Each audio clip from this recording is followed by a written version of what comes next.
Hi, good evening. എൻ്റെ വൈകുന്നേരം എങ്ങനെയെന്നറിയോ?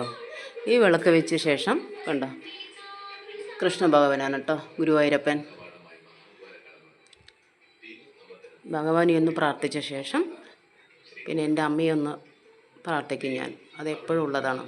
അത് കഴിഞ്ഞാലുണ്ടല്ലോ, ഈ നമ്മുടെ ടി വിയിലെ അമൃത ടി വിയില്ലേ, അതിൽ ഈ സന്ധ്യാദീപം പറഞ്ഞിട്ടൊരു പരിപാടിയുണ്ട്. അതിലെപ്പോഴും ഓരോരോ ക്ഷേത്രത്തിനെ കുറിച്ചിട്ടായിരിക്കും പറയുന്നത്. അതായത് നേരെ പുരാണങ്ങളും അതിൻ്റെ ചരിത്രവും എല്ലാം. ഇന്ന് കൊല്ലൂർ മൂകാംബിക ക്ഷേത്രത്തിനെ കുറിച്ചിട്ടാണ് പറയുന്നത്. എനിക്കത് ഭയങ്കര ഇഷ്ടമാണ് കേട്ടോ, അത് കണ്ടിരിക്കാൻ. അത് 7 മണി വരെ ഉണ്ട്. ഞാൻ കഴിയുന്നത് അത് കാണും. ക്ഷേത്രങ്ങൾ ഭയങ്കര രസമാണത്. ഓരോരോ ക്ഷേത്രങ്ങൾ, അതിനനുസരിച്ചുള്ള ഐതിഹ്യങ്ങൾ, പുരാണങ്ങൾ എല്ലാം അതിലുണ്ടാകും. ഒന്ന് കണ്ടു നോക്കൂ, നല്ല രസമാണത്. നമ്മൾ ആ ക്ഷേത്രത്തിൽ പോയ പ്രതീതി ഉണ്ടാകും. എനിക്ക് ഭയങ്കര ഇഷ്ടമാണ് കേട്ടോ.